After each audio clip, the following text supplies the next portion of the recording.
Hello friends, welcome back my YouTube channel climax classes. अभी जो मैं वीडियो बनाने जा रहा हूँ वो हमारा बीएसएससी का क्वेश्चन पेपर का पार्ट दूसरा है।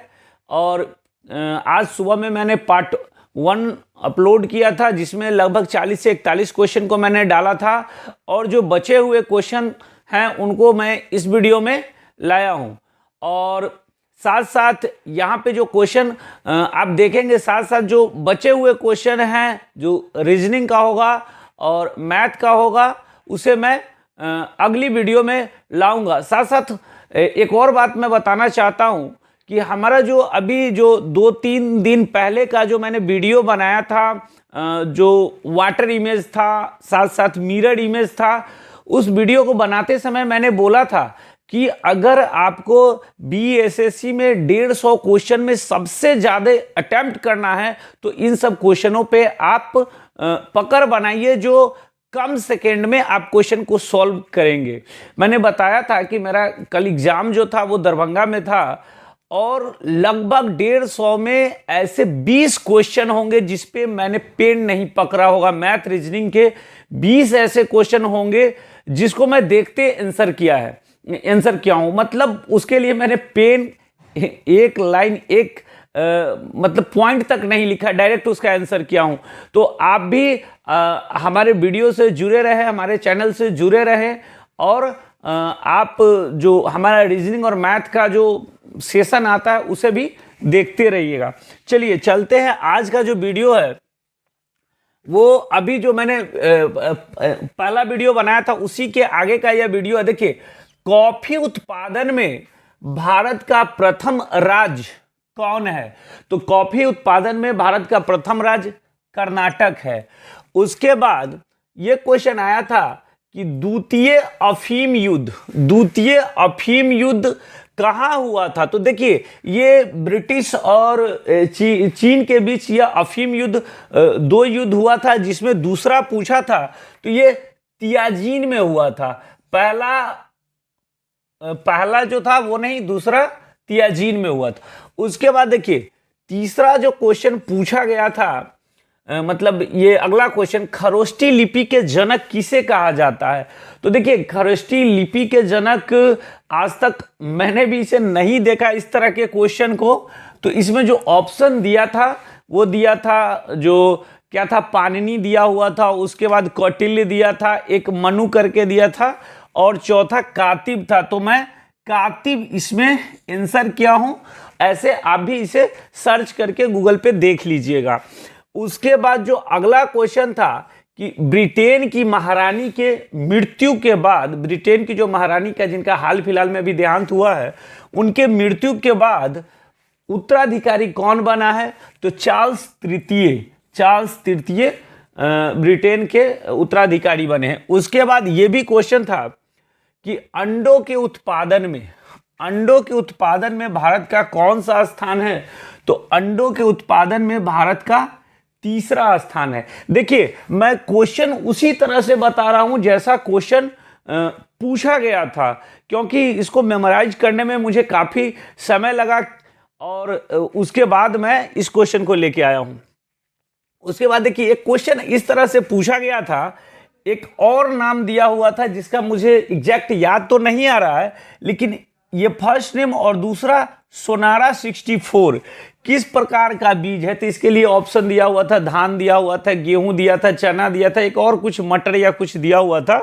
तो इसका सही उत्तर जो होगा गेहूं होगा, क्योंकि मुझे इसके बारे में पता था, सोनारा के बारे में पता था, लेकिन यहां पे जो पहला जो चीज लिखा हुआ था उसके बारे में मुझे पता नहीं था, तो मैंने इसे मारा था गेहूं। उसके बाद जो अगला क्वेश्चन था, कौन सी समिति में केवल लोकसभा के सदस्य होते हैं? तो देखिए, ये प्राक्कलन समिति में 30 सदस्य जो होते हैं, प्राक्कलन समिति में 30 सदस्य जो होते हैं, ये सभी के सभी लोकसभा के सदस्य होते हैं। उसके बाद एक क्वेश्चन दिया गया था अगला कि 36 इंटरनेट सैटेलाइट को किसने लॉन्च किया है? यानी ये 36 इंटरनेट सैटेलाइट को हाल फिलहाल में किसने लॉन्च किया है? तो ये इसरो ने किया है। उसके बाद एक क्वेश्चन था विक्टर बनर्जी का संबंध किस क्षेत्र से है?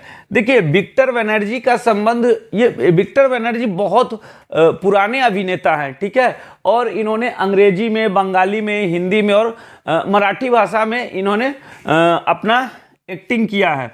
तो ये अभिनेता थे। विक्टर बनर्जी का संबंध किससे है? तो ये अभिनेता हैं। उसके बाद क्या है, माँ के दुग्धपान में, माँ जब छोटे बच्चे को दुग्धपान कराती है तो दुग्धपान में कौन सा प्रतिरक्षी पाया जाता है? ये क्वेश्चन दिया गया था। तो इसका क्या होगा आंसर?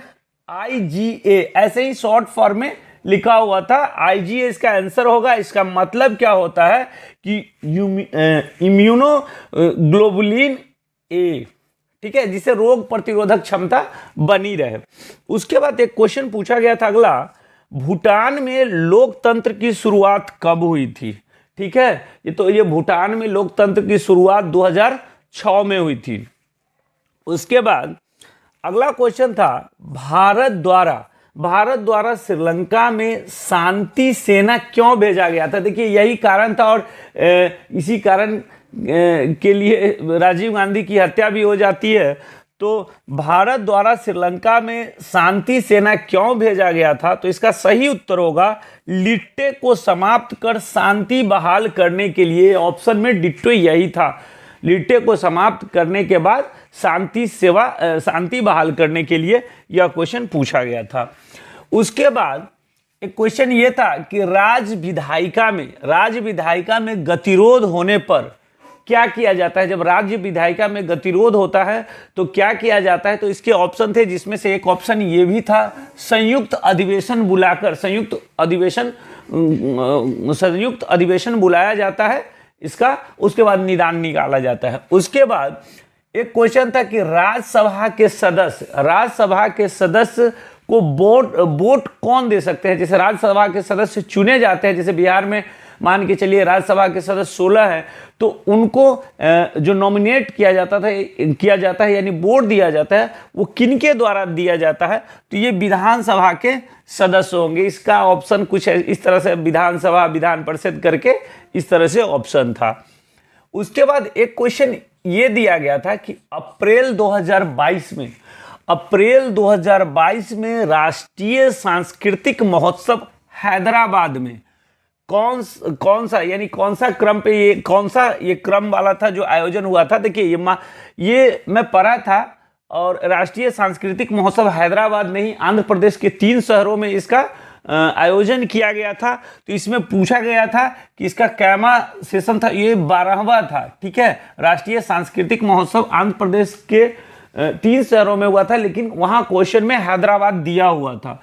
तो इसका 12वां जो अथी था, 12वां सेशन इसका अप्रैल में मनाया गया था। उसके बाद एक क्वेश्चन था कि मध्य मंडल का औसत तापमान कितना होता है। देखिए इसका ऑप्शन कुछ इस तरह से था कि एक 2 प्लस में था, एक 40 डिग्री था, एक -40 डिग्री था, एक -57 डिग्री था, और एक और ऑप्शन मुझे याद नहीं आ रहा, 2 -2 प्लस में था।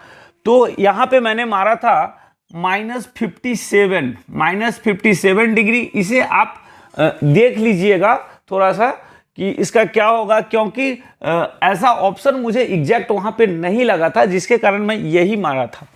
उसके बाद अगला जो क्वेश्चन है, जब किसी उदासीन परमाणु में, जैसे कोई न्यूट्रल परमाणु है, एटम, तो उसमें इलेक्ट्रॉन को जोड़ने के बाद उसे क्या कहते हैं? तो देखिए इसे इलेक्ट्रॉन बंधुता कहते हैं, ठीक है।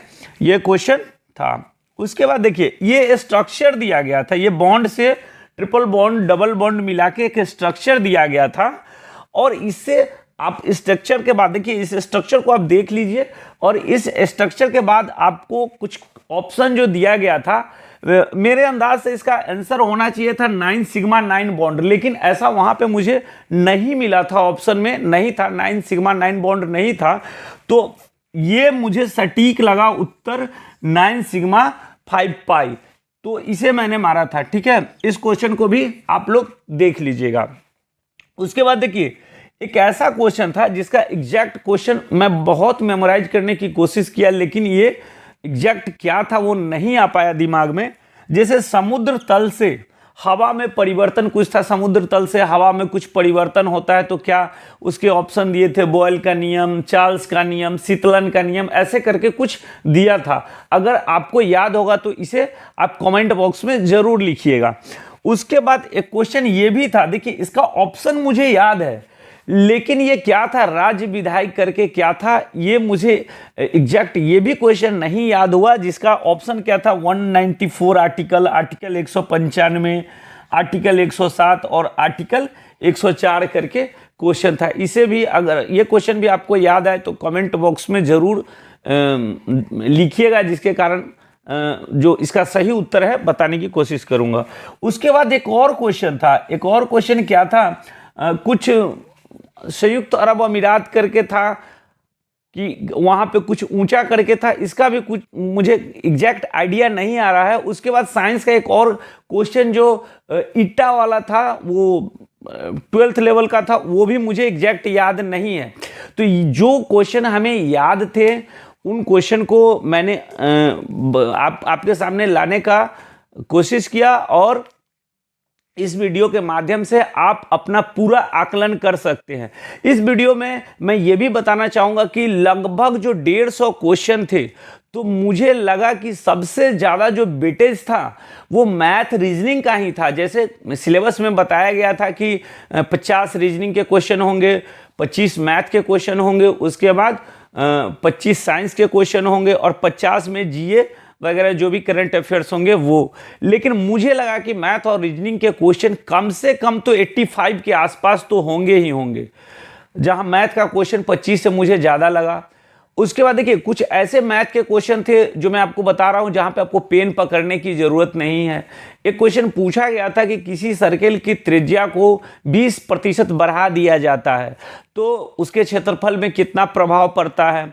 उसके बाद एक क्वेश्चन पूछा गया था कि एक कोई गाय खरीदार करके था जो अपना कुल व्यापार 4000 का करता है और उसमें से एक पर 20% प्रॉफिट कमाता है, एक पर 20% उसे लॉस हो जाता है। तो आपको ये बताना था कि जो हानि वाली जो राशि है उसका जो सोल्ड प्राइस यानी सेलिंग प्राइस है वो क्या था, ये बताना था। और मिरर इमेज से मैंने बताया कि जो दो क्वेश्चन मिरर इमेज से और 2 क्वेश्चन वाटर इमेज से, ये डायरेक्ट मेरे ही वीडियो से जो 3 दिन पहले मैंने जो वीडियो दिया था उसी से डायरेक्ट रिलेटेड क्वेश्चन था। तो इस तरह के बहुत सारे मैथ रीजनिंग के क्वेश्चन थे। अगर आपको लगे कि नहीं सर मैथ रीजनिंग का भी क्वेश्चन का आप सॉल्यूशन बताइए या क्वेश्चन का तरीका बताइए, कैसे कैसे क्वेश्चन पूछा गया था, तो मैं आपके लिए वीडियो ज़रूर लेके आऊँगा। अगर ज़रूरत हो तो आप कमेंट बॉक्स में हमें ज़रूर बताइएगा। और वीडियो पसंद आए तो लाइक और चैनल को शेयर करना और सब्सक्राइब करना ना भूलें। धन्यवाद।